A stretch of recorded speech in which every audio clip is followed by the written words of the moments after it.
Hi friends, welcome to YaguTamizhi. In this video, we are going to discuss in the language Tamil. If you want to find the same video in the language English, you can find the link in the description. Hi all, நாம இன்னைக்கு என்ன பார்க்க போறோம்னா Azure region என்னன்னு பார்க்க போறோம். Azure region ஒண்ணுமே இல்லைங்க.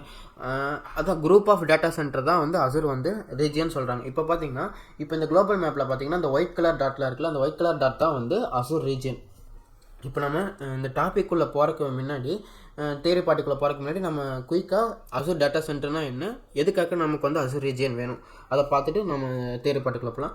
இப்போ எக்ஸாம்பிள் நமக்கு ஆல்ரெடி தெரியும், லாஸ்ட் வீடியோவிலே டிஸ்கஸ் பண்ணியிருக்கோம் Azure டேட்டா சென்டர்னா என்னென்னு. நீங்கள் ஒன்றும் அந்த வீடியோ பார்க்கலன்னா ப்ளீஸ் அதை போய் பாட்டுவாங்க, ஏன்னா இது வந்து கண்டினியூட்டி வீடியோ தான். அதான் இப்போ நமக்கு ஆல்ரெடி தெரியும், நம்ம ஆல்ரெடி தெரியும் நம்ம க்ளவுடில் வந்து என்ன சர்வீஸ் க்ரியேட் பண்ணாலும், கம்ப்யூட்டர் நெட்வொர்க் ஸ்டோரேஜ் எந்த சர்வீஸ் க்ரியேட் பண்ணாலும் அது வந்து எங்கள் ஃபிசிக்கலாக வந்து எங்கே ரன் ஆகுதுன்னா Azure டேட்டா சென்டரில் தான் ரன் ஆகுது. Azure டேட்டா சென்டர் வந்து similar to our on premises data centre தான். ஓகேவா? ஏன்னா நம்ம ஆன் ப்ரெமிஸில் நம்ம மேனேஜ் பண்ணுவோம். இது Azure டேட்டா சென்டரில் மைக்ரோசாஃப்ட் பீப்புள் தான் எல்லாமே மேனேஜ் பண்ணுவாங்க. ஓகேவா? இப்போ உங்களுக்கு இது புரிஞ்சிருக்குன்னு நினைக்கிறேன். நமக்கு ஆல்ரெடி தெரியும் ரீஜன்னா ஒன்றுமே இல்லை, அது குரூப் ஆஃப் டேட்டா சென்டர் தான் ரீஜன் சொல்கிறாங்க. இப்போ எக்ஸாம்பிளுக்கு இது வந்து இந்தியாவில் இருக்குதுன்னு வச்சுக்கோங்க. இது வந்து இந்தியாவில் சென்னையில் ஏதோ ஒரு பிளேஸில் இருக்குது. இப்போ இன்னொரு டேட்டா சென்டர் வந்து ஒரு 60லேருந்து ஒரு 100 கிலோமீட்டர் தள்ளி மைக்ரோசாஃப்ட் வந்து இன்னொரு டேட்டா சென்டர் வச்சுருக்காங்க. அதே மாதிரி இந்த டேட்டா சென்டர்லேருந்து ஒரு 60லேருந்து ஒரு 100 கிலோமீட்டர் தள்ளி உங்கள் பேசிக் அண்டர்ஸ்டாண்டிங்காக சொல்கிறேன். ஏன்னா அது ரியலாக அவங்க எப்படி வச்சுருக்காங்கன்னு எனக்கு தெரியல. எக்ஸாம்பிளுக்கு நீங்கள் அண்டர்ஸ்டாண்ட் பண்ணிக்கோங்க. இது எல்லாமே வந்து ஒரு டேட்டா சென்டர் வந்து ஒரு 60லேருந்து 100 கிலோமீட்டருக்குள்ள நியரஸ்ட் லொக்கேஷனில் தான் இருக்குது. இப்போ எக்ஸாம்பிளுக்கு இப்போ ஒரு 3 டேட்டா சென்டர் இருக்குது. இப்போ மைக்ரோசாஃப்ட் என்ன பண்ணுவாங்கன்னா இந்த 3 டேட்டா சென்டரையும் குரூப் பண்ணி இது ஒரு ரீஜியனாக சொல்லிடுவாங்க. எக்ஸாம்பிள் இது வந்து சவுத் இந்தியா கிட்ட இருக்கிறங்காட்டி, சென்னையில் இருக்கிறங்காட்டி மைக்ரோசாஃப்ட் என்ன சொல்லுவாங்கன்னா சவுத் இந்தியா ரீஜன் சொல்லிடுவாங்க. இப்போது அதுக்கு முன்னாடி நம்ம வந்து இதில் ஒரு சில இம்பார்ட்டன்ட் பாயிண்ட்ஸ்லாம் பார்க்கணும். இப்போ பார்த்தீங்கன்னா இப்போ இந்த எல்லா டேட்டா சென்டருமே வந்து ஹை பேண்ட்வித் கனெக்ஷனில் தான் கனெக்ட் ஆகிருக்கும். எக்ஸாம்பிள் இப்போ பார்த்தீங்கன்னா இது வந்து டேட்டா சென்டர் 1, இது வந்து டேட்டா சென்டர் 1, இது வந்து டேட்டா சென்டர் 2, இது வந்து டேட்டா சென்டர் 3. இந்த 3 டேட்டா சென்டருமே ஹை பேண்ட்வித் கனெக்ஷனில் கனெக்ட் ஆகிருக்கும். ஹை பேண்ட்வித் கனெக்ஷன் என்னென்னா இப்போ செப்பரேட்டாக இந்த ஒரு ஒயரே போட்டிருப்பாங்க, ஒரு ஃபைபர் கேபிள் போட்டு இந்த 3 டேட்டா சென்டரையும் கனெக்ட் பண்ணியிருப்பாங்க. ஓகேவா? எதனாலேனா இது எல்லாமே கனெக்ட் ஆகிருக்கு. எவ்வளோனா லெஸ் தென் 2 மில்லி செகண்ட்ஸில் இருக்கிற லேட்டன்சியில் கனெக்ட் ஆகிருக்கும். எதனாலேனா இன்கேஸ் இப்போ எக்ஸாம்பிளுக்கு இந்த டேட்டா சென்டர் வந்து ஏதோ டவுன் ஆகிடுச்சு, எதனால கரண்ட் ப்ராப்ளமாலையோ இல்லைன்னா ஏதாச்சும் நேச்சுரல் டிசாஸ்டர் சுனாமியோ ஏதோ வந்து இந்த என்டையர் டேட்டா சென்டர் டவுன் ஆயிடுச்சுன்னா இப்போ இதில் யூஸ் பண்ணிட்டு இருக்கிற கஸ்டமர்னால இப்போ இருக்கிற இது சர்வீஸ்லாம் வந்து யூஸ் பண்ண முடியாது. அந்த மாதிரி பர்டிகுலர் டைமில் என்ன பண்ணுவாங்கன்னா அவங்களுக்கு கொஞ்சம் முன்னாடி தெரியும்ல, இப்போ ஆல்ரெடி எல்லா டேட்டா சென்டருமே வந்து 2 மில்லி செகண்ட்ங்கிற லேட்டன்சியில் தான் கனெக்ட் ஆகிருக்கும். என்ன பண்ணுவாங்கன்னா அந்த மாதிரி பர்டிகுலர் டைமில் குயிக்காக மைக்ரோசாஃப்ட் டேட்டா சென்டர் என்ன பண்ணுவாங்கன்னா இங்கே இருக்கிற எல்லா சர்வீசஸும் இங்கே வந்து ரிப்ளிகேட் பண்ணிவிடுவாங்க டேட்டா சென்டர் 2ல். எந்த ஹெல்ப் ஆலினா இந்த ஃபைபர் கேபிள் மூலிமா. இப்போ என்ன பண்ணுவாங்கன்னா இப்போ இந்த என்டையர் டேட்டா சென்டர் வந்து டவுன் ஆகிடுச்சுன்னா இப்போ என்ன பண்ணுவாங்கன்னா இந்த எல்லா கஸ்டமரும் வந்து மைக்ரோசாஃப்ட் வந்து இந்த டேட்டா சென்டருக்கு பாயிண்ட் அவுட் பண்ணி விட்டுருவாங்க. அதனால தான் இப்போ அதைத்தான் சொல்கிறாங்க, இந்த ரீஜியனில் இருக்கிற எல்லா டேட்டா சென்டருமே வந்து நம்ம வெரி லெஸ் லேட்டன்சிக்கு கனெக்ட் ஆகிருக்கும். இது ஒன் ஆஃப் த பாயிண்ட். இப்போ இன்னொரு பாயிண்ட் என்னன்னா இப்போ எக்ஸாம்பிள் இந்த பார்த்தீங்கன்னா இந்த ரீஜனில் வந்து நான் 3 டேட்டா சென்டர் இருக்குன்னு சொல்கிறேன் உங்கள் அண்டர்ஸ்டாண்டிங்காக. ஏன்னா ஆக்சுவலாக அது அப்படி இருக்காது. Azure வந்து சில ரீஜனில் வெறும் ஒரே ஒரு டேட்டா சென்டர் கூட வந்து ஒரு ரீஜன் சொல்லுவாங்க. சில இடத்துல ஒரு 3 டேட்டா சென்டர் இருக்கலாம், சில இடத்துல மோர் தென் 5 டேட்டா சென்டர் கூட இருக்கலாம். அது வந்து Azureோட பாயிண்ட் ஆஃப் வியூவில். இப்போ உங்களுக்கு அண்டர்ஸ்டாண்டுக்கு ரீஜன்னா ஒன்றுமே இல்லை, அதில் வந்து குரூப் ஆஃப் டேட்டா சென்டர் தான் வந்து அது ரீஜன் சொல்கிறாங்க. ஏன்னா கம்பல்சன் கிடையாது, ஒவ்வொரு ரீஜன்லேயும் வந்து 3 டேட்டா சென்டர் இருக்கணும், 5 டேட்டா சென்டர் இருக்கணும், அப்படி கம்பல்சன் கிடையாது. ஒரு டேட்டா சென்டர் கூட இருக்கலாம். அதை நீங்கள் வந்து நோட் பண்ணிக்கணும். அப்புறம் இன்னொரு பாயிண்ட் என்னென்னா நம்ம வந்து Azureல எந்த சர்வீஸ் வேணால் க்ரியேட் பண்ணிக்கலாம். Storage, virtual machine, app service எது வேணால் க்ரியேட் பண்ணலாம். ஏன்னா அது க்ரியேட் பண்ணும்போது நம்ம வந்து ரீஜியன் தான் வந்து சூஸ் பண்ண முடியும். எக்ஸாம்பிள் இப்போ பார்த்தீங்கன்னா சவுத் இந்தியாவில் அசியூம் பண்ணிங்க ஒரு 3 டேட்டா சென்டர் இருக்குது. ஏன்னா மைக்ரோசாஃப்ட் வந்து நம்ம வந்து சவுத் இந்தியாவில் ஒரு விர்ச்சுவல் மிஷின் வந்து க்ரியேட் பண்ணணும்னு வச்சுக்கோங்க. அவங்க வந்து நம்மளை வந்து டேரெக்டாக இந்த டேட்டா சென்டர் சூஸ் பண்ண விட மாட்டாங்க. சவுத் இந்தியாவில் எனக்கு டேட்டா சென்டர் 3 வேணும் அப்படின்னு சூஸ் பண்ண விட மாட்டாங்க. அவங்க வந்து நீ சவுத் இந்தியாவில் மட்டும் தான் க்ரியேட் பண்ண அலோவ் பண்ணுவாங்க நம்மளையா. அவங்க தான் சூஸ் பண்ணாங்க எந்த டேட்டா சென்டரில் இவனுக்கு வந்து க்ரியேட் பண்ணும், 2லையா 3லையா 1லையா அவங்க தான் டிசைட் பண்ணுவாங்க. இது வந்து நம்ம டிசைட் பண்ண முடியாது. One of the point. இது வந்து நீங்கள் ஞாபகம் வச்சுக்கணும். நம்ம வந்து சர்வீஸ் க்ரியேட் பண்ணும்போது நம்ம வந்து ரீஜியன் தான் சூஸ் பண்ண முடியும், டேட்டா சென்டர் அதுக்குள்ள இருக்கிற டேட்டா சென்டர் சூஸ் பண்ண முடியாது. இப்போ உங்களுக்கு ஒரு ஐடியா கிடைக்கும் டேட்டா சென்டர்னா என்ன, ரீஜன் எதுக்கு யூஸ் ஆகுது, அது உங்களுக்கு ஒரு ஐடியா கிடைச்சிருக்கு. இப்போ நம்ம வந்து தியரி பார்ட்டுக்குள்ளே போகலாம். இப்போ உங்களுக்கு ரொம்பவே ஈஸியாக இருக்கும். இப்போ பாருங்கள், ஃபஸ்ட்டு பாயிண்ட் பாருங்கள். It is the physical location around the world. First point it is a physical location around the world where we have the cluster of data center. அது ஆல்ரெடி சொன்னேன். ரீஜன்னா ஒன்றுமே இல்லை, cluster of data center. But another one important point என்னன்னா, each ரீஜனில் இது வந்து compulsion கிடையாது. 3 data centre 2 data centre, சில ரீஜனில் 1 கூட இருக்கலாம், சில ரீஜனில் 3 இருக்கலாம், சில ரீஜனில் மோர் தென் 5 கூட இருக்கலாம். ஆனால் each and every day Microsoft வந்து அப்டேட் பண்ணிகிட்டே தான் இருக்காங்க. அதனால இப்போ பார்த்தீங்கன்னா இப்போ வந்து 60 டேட்டா சென்டர் இருக்குது. நீங்கள் கொஞ்ச நாள் கழிச்சு இந்த வீடியோ பார்க்கும்போது அப்போ வந்து ஒரு 70 ரீஜன் கூட இருக்கலாம். சரி, ரீஜன் 60 ரீஜன் இருக்குது. இப்போ கொஞ்ச நாள் கழிச்சு நீங்கள் 70 ரீஜன் கூட இருக்கலாம். அது வந்து ஈச் அண்ட் எவ்ரி டே வந்து அப்டேட் பண்ணிட்டே இருக்காங்க. இன் சம் கேஸ் இந்த இடத்துல ஒரே ஒரு டேட்டா சென்டர் இருக்குன்னா ஃபியூச்சரில் வந்து அவங்க வந்து ஒரு 2 3 அவங்க வந்து அப்டேட் பண்ணிகிட்டே இருப்பாங்க. அது வந்து நீங்கள் இப்போ ஃபியூச்சரில் நீங்கள் வந்து மைக்ரோசாஃப்ட் டாக்குமெண்ட்டை ரெஃபர் பண்ணுறது ரொம்பவே நல்லது. இப்போ நெக்ஸ்ட் பாயிண்ட் பார்த்தீங்கன்னா, இப்போ கரண்ட்டில் அசூரில் வந்து 60+ ரீஜன் இருக்குது. இப்போது இந்த இன்னொரு பாயிண்ட் என்னென்னா, இது வந்து எனி அதர் க்ளவுட் ப்ரொவைடர். இப்போ பார்த்தீங்கன்னா கரண்ட் மார்க்கெட்டில் வந்து அமேசான் இருக்குது, கூகுள் இருக்குது, அவங்களே டாப்பில் இருக்காங்க. இப்போ அமேசான் வந்து கூகுளோட அசூரோட டாப்பில் இருக்குது. ஏன்னா அமேசானே வந்து 60 ரீஜன் வச்சிருக்கல. ஏன்னா அசூர் வந்து ப்ரொவைட் பண்ணுது. எதனாலனா இது வந்து க்ரோ ஆகிட்டே போயிட்டே இருக்குது மைக்ரோசாஃப்ட் அசூர். அதை சொல்கிறாங்க. இப்போ வந்து எந்த க்ளவுட் ப்ரொவைடரோடையும் அசூர் தான் வந்து அதிக ரீஜன் வச்சிருக்குன்னு சொல்கிறாங்க.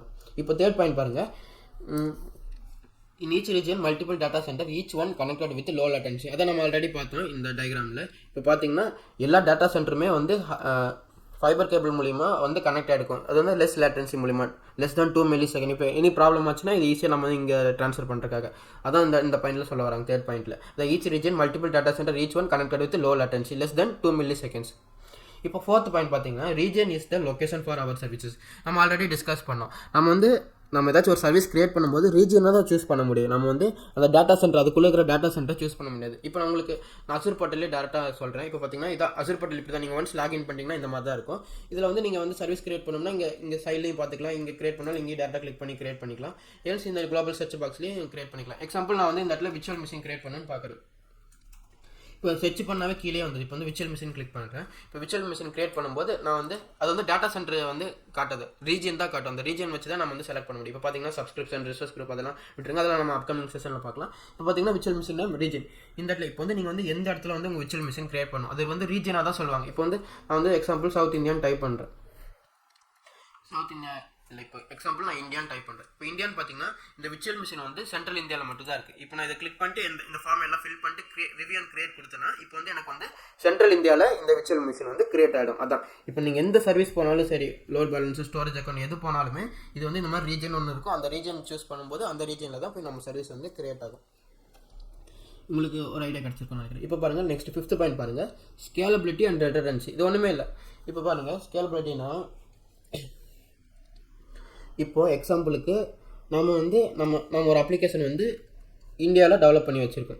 இப்போ நம்ம கஸ்டமர் எல்லாருமே வந்து இந்தியாவில் இருக்கிற கஸ்டமர் எல்லாமே வந்து இங்கே இந்த சர்வீஸ் வந்து யூஸ் பண்ணுறாங்க. எக்ஸாம்பிள் நம்ம வந்து இப்போ என்ன பண்ணுறோம்னா, நம்ம குளோபல் மார்க்கெட்டை வந்து எனக்கு வந்து என்னோட பிஸ்னஸ் வந்து யூஎஸ்லேயும் ஆரம்பிக்கணும் அப்படின்னு நான் இது பண்ணுறேன். இப்போது நீங்கள் வந்து ஆப்ஷன்ஸ் ஆஃப் க்ளவுட் பாருங்கள். இப்போ க்ளவுடே இல்லை. இப்போ க்ளவுட் இல்லைன்னா நம்ம என்ன பண்ணணும், இப்போ வந்து யூஎஸில் பிஸ்னஸ் ஆரம்பிக்கிறோம்னா நம்ம ஃபஸ்ட்டு பிஸ்னஸ் ஆரம்பிக்கிறதுக்கு முன்னாடியே போய் அங்கே யூஎஸில் போய் நம்ம ஒரு டேட்டா சென்டர் கிரியேட் பண்ணணும், அதில் சர்வர் வாங்கணும், எல்லாமே கனெக்ஷன் கொடுத்து அதை மேனேஜ் பண்ணணும். அதுக்கப்புறம் நம்ம அப்ளிகேஷன் டிப்ளாய் பண்ணி அதுக்கப்புறம் தான் நம்ம வந்து பிஸ்னஸ் வந்து அங்கே க்ரோ பண்ண முடியும். இப்போ க்ளவுடில் பார்த்தீங்கன்னா இப்போ எல்லா ரீஜன் இது எல்லாமே ரீஜனு. இப்போ இந்த ரீஜனில் நம்ம ஆல்ரெடி ப்ரீ பில்ட்டாக டேட்டா சென்டர்லாம் இருக்குது. நம்ம டேரெக்டாக அதில் போய் ஹோஸ்ட் பண்ணிட்டோம்னா, அப்ளிகேஷன் வந்து டிப்ளாய் பண்ணிட்டோம்னா அங்கே டேரெக்டாக கஸ்டமர் வந்து யூஸ் பண்ண ஆரம்பிச்சிருவாங்க. அதான் சொல்கிறாங்க ஸ்கேலபிள். இப்போ வந்து ஆல்ரெடி நம்ம சர்வீஸ் வந்து இங்கே ரன் ஆகிட்டு இருக்கு இந்தியாவில். இப்போ வந்து நான் வந்து யூஎஸில் ரன் பண்ணணும்னு நினைக்கிறேன். இப்போ டேரெக்டாக நீங்கள் ஆல்ரெடி நிறைய ரீஜன் இருக்குது, ஏதாவது ஒரு ரீஜன் சூஸ் பண்ணி நம்ம இந்த இடத்துல ஆப் வந்து டிப்ளாய் பண்ணிட்டோம்னா இப்போ இங்கே இருக்கிற கஸ்டமர்லாம் வந்து நம்ம டேட்டாவை ஈஸியாக யூஸ் பண்ணலாம், நம்ம அப்ளிகேஷன் ஈஸியாக யூஸ் பண்ணாங்க, நம்ம பிஸ்னஸும் ஈஸியாக டெவலப் ஆகும். அதான் சொல்கிறாங்க ஸ்கேலபிலிட்டி. குளோபல் ஃபுட் பிரிண்ட்ஸ்னால் நம்ம மேனுவலாக போய் எது கிரியேட் பண்ணி இது பண்ண தேவையில்ல, ஆல்ரெடி டிஃபால்ட்டாக அங்கே டேட்டா சென்டர் இருக்குது, நம்ம அங்கே கிரியேட் பண்ணிக்கலாம் அப்படின்னு சொல்கிறாங்க. ரிடண்டன்சி அதான் பேக்கப் அண்ட் ஹை அவைலபிள். அதுவும் இப்போ சேம் எக்ஸாம்பிள் தான். இப்போ அதுக்கு உங்கள்கிட்ட சில டேட்டாலாம் இருக்குது, அது வந்து ரொம்ப சென்சிட்டிவான டேட்டா. நீங்கள் அந்த டேட்டா வந்து எப்போவுமே அவைலபிளாக இருக்கணும்னு நினைக்கிறீங்க. எக்ஸாம்பிள் இப்போ வந்து நம்ம வந்து அது சில ஃபோட்டோஸ்னே வச்சுக்கோங்க. இப்போ வந்து அந்த ஃபோட்டோ வந்து நீங்கள் வந்து ஏதோ ஒரு இந்தியா ரீஜனில் அப்லோட் பண்ணிட்டீங்க. இப்போது நீங்கள் வந்து இந்த ஃபோட்டோலாம் நம்பவே முக்கியம், எனக்கு வந்து எப்போவுமே அவைலபிளாக இருக்கணும். இப்போ எக்ஸாம்பிள் நீங்கள் அதே ஃபோட்டோவை வந்து ஆஸ்திரேலியாலையும் அப்லோட் பண்ணிட்டீங்க. இப்போ என்ன ஆகும்னா இப்போ திடீர்னு ஏதாவது நேச்சுரல் டிசாஸ்டரும் இந்தியாவுக்கு வந்து எல்லா டேட்டா சென்டரும் டவுன் ஆயிடுச்சுன்னா நம்மளால் அப்போ அந்த டேட்டா வந்து பார்க்க முடியாது, அந்த ஃபோட்டோஸ்லாம். இப்போது இந்த மாதிரி டைமில் நம்ம ஆல்ரெடி ஆஸ்திரேலியாவில் அப்லோட் பண்ணியிருக்கோம். அந்த மாதிரி டைமில் நம்ம வந்து ஆஸ்திரேலியாவிலேருந்து டேட்டா அந்த ஃபோட்டோஸ்லாம் பார்த்துக்கலாம். அதான் சொல்கிறாங்க ரிடண்டன்சி பேக்கப் வச்சுக்கிறதுக்கும் யூஸ் ஆகுதுன்னு சொல்கிறாங்க. பேக்கப் எப்போவுமே ஹை அவைலபிளாகவே இருக்கும். அதனால் இப்போ வந்து நம்ம ஸ்கேலபிலிட்டிக்கு யூஸ் பண்ணலாம், பேக்கப் ஹை அவைலபிலிட்டி எல்லாத்துக்குமே வந்து இது யூஸ் ஆகுது. இந்த ரீஜிங்கிற கான்செப்ட் இருக்கிறங்காட்டி நம்ம குளோபல் மார்க்கெட்டுக்கும் ரீச் ஆகலாம். நம்ம பிஸ்னஸை நம்ம டேட்டாவை டிஃப்ரெண்ட் பிளேஸில் பேக்கப் எடுத்துக்கலாம். நம்ம சென்சிட்டிவான டேட்டா அதான் சொல்கிறாங்க. இப்போ அது மட்டும் இல்லாமல் நம்ம ரீஜன் கிரியேட் பண்ணுறதுக்கு முன்னாடி சில பாயிண்ட்ஸ்லாம் நம்ம வந்து கன்சிடர் பண்ணிக்கணும். அதான் இப்போ இதில் சொல்லியிருக்காங்க. Consider before choosing the region complaints. இப்போ பார்த்தீங்கன்னா நம்ம சூஸ் பண்ணும்போது சென்ட்ரல் இந்தியாவில் தான் நம்ம விர்ச்சுவல் மிஷின் வந்து சூஸ் பண்ணோம். இப்போ இந்த பாயிண்டில் என்ன சொல்கிறாங்கன்னா கம்ப்ளைண்ட்ஸ். இப்போ எக்ஸாம்பிளுக்கு இப்போ வந்து நம்ம வந்து இப்போ ஒவ்வொரு கவர்மெண்ட்டும் ஒவ்வொரு ரூல்ஸ் வச்சுருப்போம். இப்போ சைனாலாம் பார்த்தீங்கன்னா அவங்களோட கஸ்டமர் டேட்டா அவங்களோட வெளியவே வராது, அவங்க கண்ட்ரியை விட்டு வெளியவே வர முடியாது. ஏன்னா இந்த கண்ட்ரியோட ரூல்ஸ் அப்படி இந்த இதில் இருக்கிற பீப்புளோட டேட்டாலாம் வந்து வெளியே வரக்கூடாதுன்னு அந்த மாதிரி ரூல்ஸ் இருக்குது. அதே மாதிரி இப்போ இந்தியாவில் பார்த்தீங்கன்னா இந்தியாவில் ஒரு ரூல்ஸ் இருக்கும், யூஎஸில் பார்த்தீங்கன்னா யூஎஸில் சில ரூல்ஸ் இருக்கும். அந்த கண்ட்ரிக்கு ஏற்றாப்பில் அவங்க வந்து அந்த கம்ப்ளைண்ட்ஸ்லாம் இருக்கும். அதை பேஸ் பண்ணி தான் நம்ம வந்து ரீஜனில் க்ரியேட் பண்ணும் அப்ளிகேஷன் வந்து. இப்போ எக்ஸாம்பிள் நான் வந்து இப்போ வந்து இந்தியா கவர்மெண்ட்டு கீழே வந்து வேலை செய்கிறேன்.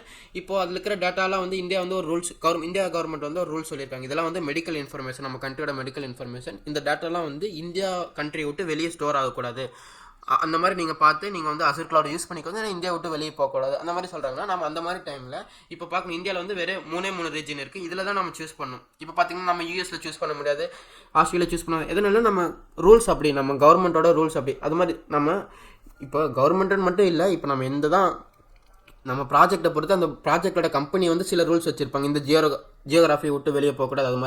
அது மாதிரி நம்ம வந்து ரீஜன் கிரியேட் பண்ணும்போது சூஸ் பண்ணும்போது நம்ம வந்து இந்த மாதிரி கம்ப்ளைண்ட்ஸ்லாம் இருக்கா நம்ம கம்பெனிக்கு இல்லை நம்ம கவர்மெண்ட்டுக்கு, அதை பேஸ் பண்ணி தான் நம்ம சூஸ் பண்ண முடியும். அதான் சொல்ல வரேன், உங்களுக்கு புரிஞ்சுக்கணும் நினைக்கிறேன். இப்போ பார்த்தீங்கன்னா செகண்ட் ஒன் பார்த்தீங்கன்னா அது கம்ப்ளைண்ட்ஸ் மட்டும் இல்லை. இப்போ இன்னொரு நீங்கள் வந்து ஒரு பிஸ்னஸ் பண்ணுறீங்க. இந்த பிஸ்னஸ் வந்து உங்கள் கஸ்டமருக்கு வந்து நியராக இருக்கான்னு செக் பண்ணி. எக்ஸாம்பிள் உங்கள் கஸ்டமர் எல்லாருமே வந்து ஆஸ்திரேலியாவில் இருக்கிறாங்க, பட் நீங்கள் வந்து இந்தியாவில் இருக்கீங்க. இப்போ இந்தியாவில் வந்து நீங்கள் அப்ளிகேஷன் வந்து கிரியேட் பண்ணி ஹோஸ்ட் பண்ணால் ஆஸ்திரேலியாவிலேருந்து இங்கே யூஸ் பண்ணுறதுக்கு வந்து அவங்களுக்கு வந்து ரொம்ப டைம் ஆகும்ல, லேட் ஆகும்ல, லேட்டன்சி, ஏன்னா டிஸ்டன்ஸ் வந்து அதிகம். அந்த மாதிரி டைமில் நம்ம என்ன பண்ணணும்னா கஸ்டமருக்கு எது நியரஸ்ட் லொக்கேஷனோ அந்த ரீஜன் தான் சூஸ் பண்ணணும். இப்போ எக்ஸாம்பிள் நம்ம கஸ்டமர் எல்லாமே ஆஸ்திரேலியாவில் இருக்காங்க. ஆஸ்திரேலியாவில் 3 ரீஜன் இருக்குது. இந்த எந்த ரீஜன் சூஸ் பண்ணால் அவங்களுக்கு வந்து நம்பவே சீக்கிரம் அவங்களால யூஸ் பண்ண முடியும். நம்ம அதை பார்த்து செக் பண்ணணும். இப்போ எக்ஸாம்பிள் பார்த்தீங்கன்னா மைக்ரோசாஃப்ட்லேயே டெடிக்கேட்டட் வெப்சைட் இருக்குது. இது வந்து Azure ஸ்பீட் டெஸ்ட் 2.0ன்னு இருக்குது. இந்த வெப்சைட்குள்ளே போய்ட்டு நீங்கள் சிம்பிளாக ரீஃப்ரெஷ் பண்ணிங்கன்னா உங்கள் லொக்கேஷன்லேருந்து எந்த ரீஜன்லாம் வந்து நியராக இருக்குன்னு காட்டும். இப்போ எக்ஸாம்பிள் பார்த்தீங்கன்னா நான் வந்து சென்னையில் இருக்கேன். இப்போ பார்த்தீங்கன்னா எக்ஸாம்பிளுக்கு எனக்கு வந்து சவுத் இந்தியா, இப்போ சென்ட்ரல் இந்தியா வந்து இப்போ வந்து எனக்கு நியரஸ்ட் லொக்கேஷன் காட்டுது. இப்போ வந்து இது வந்து லோட் ஆகிட்டே இருக்கும். கொஞ்சம் 1 or 2 minutes நீங்கள் வந்து லோட் ஆக விட்டுட்டு அதுக்கப்புறம் பார்த்தீங்கன்னா உங்களுக்கு காட்டும். இப்போ பார்த்தீங்கன்னா சவுத் இந்தியா வந்து இதை எனக்கு நியரஸ்ட் லொக்கேஷன் காட்டுது. இப்போ west India second nearest location, central India அதுக்கு நெக்ஸ்ட். அது மாதிரி நம்ம வந்து நமக்கு நியரஸ்ட் லொக்கேஷன் எல்லாமே பார்த்துக்கலாம். இதெல்லாம் லேட்டன்சி. இப்போ வந்து எனக்கு வந்து 56 millisecond வந்து இது இருக்குது, லேட்டன்சி இருக்குது. இப்போ நான் ஏதாச்சும் வெப்சைட் அங்கே ஹோஸ்ட் பண்ணிவிட்டு சவுத் இந்தியாவில் ஹோஸ்ட் பண்ணிவிட்டு நான் வந்து யூஸ் பண்ணோம்னா எனக்கு வந்து வெறும் 50 millisecond தான் வந்து எனக்கு லேட்டன்சி ஆகும், லேட் ஆகும் அப்படின்னு சொல்ல வராங்க. அது மாதிரி இதை பேஸ் பண்ணி தான் நம்ம வந்து இதெல்லாம் சூஸ் பண்ணணும். இப்போ நெக்ஸ்ட் பாயிண்ட் பார்த்தீங்கன்னா some services are available in certain region. இப்போ வந்து எல்லா ரீஜன், இப்போ 60 ரீஜன் இருக்குன்னு சொல்கிறோம். ஏன்னா 60 ரீஜன்லேயுமே வந்து எல்லா சர்வீஸுமே இருக்காது. ஏன்னா டே டு டே மைக்ரோசாஃப்ட் வந்து அப்டேட் பண்ணிகிட்டே இருக்காங்க. ஏன்னா நம்ம வந்து செக் பண்ணிக்கணும். இப்போ எக்ஸாம்பிள் நான் வந்து ஸ்டோரேஜ் அக்கௌண்ட் வந்து கிரியேட் பண்ணணும். எனக்கு வந்து நியரஸ்ட் லொக்கேஷன் வந்து சவுத் இந்தியா. நான் வந்து செக் பண்ணணும், ஓகே நம்ம ஸ்டோரேஜ் அக்கௌண்ட் கிரியேட் பண்ணணும், சவுத் இந்தியா ரீஜனில் அவைலபிளாக இருக்கான்னு செக் பண்ணணும். அதுக்கு வந்து டெடிகேட்டட் சர்வீசஸ் இருக்குது. இப்போ நீங்கள் டேரெக்டாக போயிட்டு இப்போ பார்த்தீங்கன்னா இப்போ வந்து ப்ராடக்ட்ஸ் அவைலபிள் பை ரீஜனுங்கிற ஒரு வெப்சைட் இருக்குது. இதில் போய் நீங்கள் செக் பண்ணிக்கலாம். எக்ஸாம்பிள் இந்த கேஸில் நான் வந்து ஸ்டோரேஜ் தான் கிரியேட் பண்ணணும், ஸ்டோரேஜ் அக்கௌண்ட். அதனால நான் வந்து டேரெக்டாக இதில் ஸ்டோரேஜ்னு டைப் பண்ணி வச்சிருக்கேன். அதே மாதிரி இந்த இடத்துல நான் வந்து ரீஜன்லாம் சூஸ் பண்ணியிருக்கேன். யூரோப், சும்மா எக்ஸாம்பிளுக்கு யூரோப்பு, இந்தியா சூஸ் பண்ணியிருக்கேன். இப்போ இது சூஸ் பண்ணதுக்கப்புறம் பார்த்தீங்கன்னா இந்த இடத்துல வந்து எல்லாமே வந்துடும். இப்போ ஸ்டோரேஜில் என்னென்ன சர்வீஸ்லாம் இருக்குது, storage account, archive storage, Azure disk storage எல்லாமே வந்துடும். இப்போ பார்த்தீங்கன்னா ஸ்டோரேஜ் அக்கௌண்ட் வந்து மோஸ்ட்டாக எல்லா ரீஜன்லையுமே அவைலபிள் இருக்கும். North Europe, west Europe, central India, south India எல்லாத்துலேயுமே பார்த்தீங்கன்னா டிக் மார்க் இருக்குது. அப்படின்னா எல்லாத்துலேயுமே அவைலபிளாக இருக்குது. இப்போ ஆர்கே ஸ்டோரேஜ் பார்த்தீங்கன்னா எல்லாத்துலேயும் அவைலபிளாக இருக்குது. ஏன்னா பார்த்தீங்கன்னா வெஸ்ட் இந்தியாவில் அவைலபிளாக இல்லை. இப்போ நம்ம நியரஸ்ட் லொக்கேஷன் வந்து வெஸ்ட் இந்தியா, பட் நமக்கு வேணுங்கிற சர்வீஸ் வந்து இதில் அவைலபிளாக இல்லை. அப்படின்னா நம்ம வந்து நெக்ஸ்ட் எது நியரஸ்ட்டாக இருக்கோ அதை தான் சூஸ் பண்ணணும். அதான் நீங்கள் வென்னவர் நீங்கள் வந்து ரிசர்ச் வந்து கிரியேட் பண்ண பார்க்கும்போது நீங்கள் வந்து இந்த வெப்சைட்டில் வந்து பார்த்துக்கலாம். இப்போ வந்து அவைலபிளாக இருக்கான்னு இல்லையான்னு பார்த்துக்கலாம். இப்போ பார்த்தீங்கன்னா இந்த மாதிரி கிளாக் சிம்பிள் மாதிரி போட்டுருந்தா இப்போ வந்து ஃபியூச்சரில் வந்து இது வந்து அவைலபிளாக இருக்குது. இப்போதைக்கு கரண்ட்டில் வந்து டெவலப்மெண்ட்டில் இருக்குது அந்த மாதிரி சொல்லுவாங்க. இப்போ பார்த்தீங்கன்னா நான் வந்து எல்லாத்தையுமே கிளிக் பண்ணுறேன். இப்போ பார்த்தீங்கன்னா ஸ்டோரேஜ் சர்வீஸ் வந்து எல்லாமே மோஸ்ட்டாக எல்லாத்துக்குமே அவைலபிளாக இருக்கும். நான் எக்ஸாம்பிள் இதை ரிமூவ் பண்ணிவிட்டு வேறு ஏதோ சர்வீஸ் பார்த்தீங்கன்னா இப்போ பார்த்தீங்கன்னா ப்ரீமியம் ஃபைல் ஸ்டோரேஜ் வந்து இந்த இடத்துல வந்து ஆஸ்திரேலியா சென்டரில் வந்து ஃபியூச்சரில் வரப்போகுது. அது மாதிரி இந்த மாதிரி சிம்பிள் போட்டிருக்காங்க. அது மாதிரி நீங்கள் வந்து எல்லாமே செக் பண்ணிக்கணும். நீங்கள் வந்து ரீஜன் சூஸ் பண்ணுறதுக்கு முன்னாடி. இப்போ நெக்ஸ்ட் பாயிண்ட் பார்த்தீங்கன்னா some services are global services we are not allowed to create in specific region. சில சர்வீஸ்லாம் வந்து குளோபல் சர்வீசஸ், அது வந்து நம்ம வந்து அதில் வந்து எனக்கு இந்த சர்வீஸ் வந்து இந்த ரீஜனில் தான் வேணும் அப்படின்னு சொல்ல முடியாது. எக்ஸாம்பிள் பார்த்தீங்கன்னா traffic manager, DNS routing, active டைரக்டர்லாம் குளோபல் ரீஜன். நம்ம ஒன்ஸ் கிரியேட் பண்ணோம்னா அதில் வந்து ரீஜனே கேட்காது, அது வந்து குளோபல் சர்வீஸ். அது பர்டிகுலர் பிளேஸில் மைக்ரோசாஃப்ட் எங்கே சொல்லுதோ அது அங்கே தான் கிரியேட் பண்ணுவாங்க. ஓகேவா, அது ஒன் ஆஃப் த பாயிண்ட். அப்புறம் லாஸ்ட் பாயிண்ட் வந்து ப்ரைஸிங். இது ரொம்பவே முக்கியமான பாயிண்ட். எதுனா ரீஜனை பொறுத்து வந்து அமௌண்ட் வந்து மாறும். இப்போ பார்த்தீங்கன்னா உங்களுக்கு வந்து இப்போ ஸ்டோரேஜ் அக்கௌண்ட் தான் கிரியேட் பண்ணும். அது வந்து ஸ்டோர் பண்ணும், டேட்டாவில் ஸ்டோர் பண்ணுறதுக்கு யூஸ் ஆகும். இப்போ எக்ஸாம்பிள் நீங்கள் வந்து அதே ஸ்டோரேஜ் அக்கௌண்ட் வந்து இந்தியாவில் கிரியேட் பண்ணணும்னு நினைக்கிறீங்க. இப்போ வந்து அது $10 ஆகுது மந்த்லி. இப்போ சேம் ஸ்டோரேஜ் அக்கௌண்ட் நீங்கள் வந்து ஈஸ்ட் யூஎஸில் கிரியேட் பண்ணணும்னு நினச்சிங்கன்னா அது வந்து $12 ஆகும். ஏன்னா ஈச் கண்ட்ரிலையும் வந்து ஒவ்வொரு கண்ட்ரியில் ஒவ்வொரு கவர்மெண்ட் இருக்காங்க, ஒவ்வொரு கவர்மெண்ட்டுக்கு கீழே ஒவ்வொரு கரன்சி இருக்குது. இப்போ எக்ஸாம்பிள் இந்தியாவில் பார்த்தீங்கன்னா INR இருக்கும், இப்போ யூஎஸில் பார்த்தீங்கன்னா டாலர் இருக்கும். அதே மாதிரி ஒவ்வொரு கண்ட்ரிலையும் எம்ப்ளாய்க்கு டிஃப்ரெண்ட்டாக சேலரி தருவாங்களே, சேலரி வந்து டிஃபர் ஆகும். மேபி யூஎஸில் வந்து பீப்புளுக்குலாம் அதிக சேலரி தரணும், இந்தியாவில் கொஞ்சம் கம்மியாக கூட இருக்கலாம். அதை பேஸ் பண்ணி இப்போ எல்லா ரீஜன்லேயுமே வந்து ஒவ்வொரு ரீஜன் ஒவ்வொரு கண்ட்ரியில் இருக்குது. அதனால் அப்போது அந்த மைக்ரோசாஃப்ட் வந்து அவங்க டேட்டா சென்டர் அங்கே கிரியேட் பண்ணுறதுக்கு எவ்வளோ செலவாகுதோ, எவ்வளோ டேக்ஸ் கட்டுறாங்களோ, எவ்வளோ எம்ப்ளாய்க்கு எவ்வளோ காசுறாங்களோ அதெல்லாம் பேஸ் பண்ணி அவங்க வந்து ஒவ்வொரு சர்வீஸ்க்கு வந்து டிஃப்ரெண்ட் அமௌண்ட் கொடுப்பாங்க. அதனால் நம்ம வந்து அந்த ப்ரைஸிங்கே ஒன்ஸ் நம்ம செக் பண்ணும். ஓகே, இப்போ நம்ம வந்து நமக்கு நியரஸ்ட் லொக்கேஷன் வந்து இந்தியா இருக்குது. ஏன்னா ஸ்டோரேஜோட அமௌண்ட் வந்து $15 இருக்குது பர் மந்த். பட் இப்போ பார்த்தீங்கன்னா யூஎஸில் பார்த்தீங்கன்னா வெறும் $10 தான் இருக்குது. இப்போ நம்ம அதையும் கன்சிடர் பண்ணி நமக்கு எது ஓகே இங்கே கிரியேட் பண்ணால் கம்மியாக இருக்குன்னு சொல்லி அங்கே அதை பேஸ் பண்ணி கிரியேட் பண்ணணும். ஓகேவா, இது எல்லாமே வந்து கன்சிடர் பண்ணணும் ரீஜன் சூஸ் பண்ணுறதுனால. அப்புறம் இப்போ இன்னொரு பாயிண்ட் பார்த்தீங்கன்னா இப்போ எல்லா ரீஜன் இப்போ வந்து இப்போ மைக்ரோசாஃப்ட்டில் 60க்கு மேலே ரீஜன் இருக்குன்னு சொல்கிறேன். இப்போ ஏன்னா 60 ரீஜனுமே நம்மளால யூஸ் பண்ண முடியாது. எதனாலனா மைக்ரோசாஃப்ட் வந்து சில ரீஜன் வந்து கவர்மெண்ட்டுக்குனே வந்து அலோகேட் பண்ணியிருப்பாங்க. இப்போ எக்ஸாம்பிள் பார்த்தீங்கன்னா government region US DOD central and இன்னொன்று இருக்குது யூஎஸ் கவர்மெண்ட். இந்த 2 ரீஜனுமே வந்து யூஎஸ் கவர்மெண்ட்டுக்கு வந்து டெடிக்கேட்டடாக மைக்ரோசாஃப்ட் வந்து அலோகேட் பண்ணியிருக்கு. இதில் வந்து ஒன்லி இப்போ யூஎஸ் கவர்மெண்ட்டுக்கு வேலை செய்கிறாங்களா அவங்க அது ரிலேட்டடாக ஏதாச்சும் சர்வீஸ் கிரியேட் பண்ணால் மட்டும்தான் அங்கே வந்து அலோவ் பண்ணுவாங்க. மற்றபடி நம்ம பப்ளிக் கஸ்டமருக்குலாம் இங்கே வந்து பர்மிஷன் கிடையாது. இதுக்கு டெடிக்கேட்டடாக டிஃப்ரெண்ட் Azure போர்ட்டலே இருக்குது, அதில் தான் போய் கிரியேட் பண்ணணும். இப்போ பார்த்தீங்கன்னா இன்னொரு ரீஜன் வந்து சில இது பார்ட்னர் ரீஜன். இப்போ வந்து சைனாலாம் பார்த்தீங்கன்னா சைனாவில் 2 ரீஜன் இருக்குது, சைனா ஈஸ்ட், சைனா நார்த். இந்த ரீஜனில் மைக்ரோசாஃப்ட்டே அலோவ் பண்ண மாட்டாங்க இந்த மாதிரி மேனேஜ் பண்ணுறதுக்கு. சைனா என்ன பண்ணுவாங்கன்னா அவங்களோட சைனா கவர்மெண்ட்டுக்கு கீழே இருக்கிற ஒரு கம்பெனி 21Y9ன்னு இருக்குது. அந்த கம்பெனியோட தான் மைக்ரோசாஃப்ட் பார்ட்னர்ஷிப் போட்டு அந்த 21Y9 தான் வந்து அதில் இருக்கிற எல்லாத்தையும் மேனேஜ் பண்ணும். ஆனால் சில கவர்மெண்ட்டுக்கு சில ரூல்ஸ் இருக்கும், அதை பேஸ் பண்ணி தான் நம்ம வந்து அவங்க வந்து கிரியேட் பண்ண அலோவ் பண்ணியிருக்காங்க. இப்போ பார்த்தீங்கன்னா யூஎஸில் இருக்கிற டேட்டா சென்டர்லாம் வந்து அது வந்து மைக்ரோசாஃப்ட் தான் மேனேஜ் பண்ணலாம். ஏன்னா அந்த பர்டிகுலர் ரீஜன் வந்து ஒன்லி கவர்மெண்ட்டுக்கு தான் அலோகேட் பண்ணியிருப்பாங்க. இப்போ எக்ஸாம்பிள் சைனாவில் பார்த்தீங்கன்னா அந்த டேட்டா சென்டர்லாம் வந்து ஒன்லி ஃபார் சைனா கவர்மெண்ட். ஆனால் அந்த சைனா கவர்மெண்ட் வந்து மற்ற கண்ட்ரி யாரும் நம்ப மாட்டாங்க. அதனால மோஸ்ட்டாக அவங்க வந்து மைக்ரோசாஃப்ட்டே அலோவ் பண்ணல. அதனால் மைக்ரோசாஃப்ட் வந்து 21Y9ங்கிற ஒரு கம்பெனியோட பார்ட்னர்ஷிப் எடுத்து அவங்க மூலயமா அந்த டேட்டா சென்டர்லாம் மேனேஜ் பண்ணிக்கிறாங்க. அதனால அந்த மாதிரி ஒவ்வொரு இது இப்போ உங்களுக்கு ஓரளவுக்கு ஐடியா கிடைச்சிருக்குன்னு நினைக்கிறேன். ரீஜன்னா என்ன, டேட்டா சென்டர்னா என்ன, ரீஜன்லாம் எதுக்கு தேவைப்படுது, இப்போ ரீஜன் சூஸ் பண்ணுறதுக்கு முன்னாடி இதெல்லாம் நம்ம கன்சிடர் பண்ணணும். எல்லாமே உங்களுக்கு வந்து புரிஞ்சிருக்கும்னு நினைக்கிறேன்.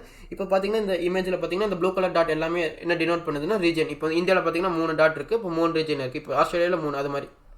இப்போ எக்ஸாம்பிள் பார்த்தீங்கன்னா நான் இந்தியா மட்டும் தனியாக எடுத்துருக்கேன். இந்தியாவில் 3 ரீஜன் இருக்குது. இப்போ பார்த்தீங்கன்னா சென்னை கிட்ட ஒரு ரீஜன் இருக்குது, அதே மாதிரி மும்பை கிட்ட 2 ரீஜன் இருக்குது. இப்போ இந்த இமேஜ் தான் வந்து நான் வந்து மைக்ரோசாஃப்ட் டாக்குமெண்ட்லேருந்து எடுத்து நீங்கள் இதை தான் பார்க்கணும். இதெல்லாம் நான் வந்து சும்மா நானே வரைஞ்சி டாட் வச்சது, இதெல்லாம் நம்ம கரெக்டான லொக்கேஷனில் இருக்காது.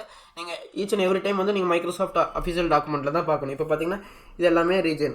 இப்போ ஏன்னா ஒவ்வொரு ரீஜனுமே ஒவ்வொரு டிஃப்ரெண்ட் கலர் இருக்குது பாருங்கள். இது வந்து ப்ளூ வித் ஒயிட் கலர் டாட்டில் இருக்குது, சிலது ப்ளூவாக இருக்குது, சிலது டாட்டட் சர்க்கிள் இருக்குது. எல்லாமே வந்து ஒவ்வொன்றும் டிஃப்ரென்ஸ். இப்போ டாட்டட் கலரில் இருக்கிறதுலாம் வந்து இப்போ ஃபியூச்சரில் வரப்போகிற ரீஜன். இப்போ ப்ளூ கலர்லாம் பார்த்தீங்கன்னா வெறும் ரீஜன். இப்போ ப்ளூ கலரில் ஒயிட் கலர் டாட்டா இருக்குன்னா அது வந்து அவைலபிலிட்டி ஜோன். இப்போ அவைலபிலிட்டி ஜோன்னா உங்களுக்கு ஐடியா இல்லைன்னா பிரச்சனை இல்லை, நான் அப்கமிங் வீடியோவில் பார்க்கலாம். அவைலபிலிட்டி ஜோன் என்ன, ரீஜன் என்ன, எல்லா டிஃப்ரென்ஸையும் பார்க்கலாம். இப்போதைக்கு உங்களுக்கு ரீஜன்னா என்னென்ன ஐடியா கிடச்சிருக்கோம். ஃப்ரெண்ட்ஸ், அவள் தான் நம்ம வந்து நெக்ஸ்ட் வீடியோவில் பார்க்கலாம். தேங்க்யூ.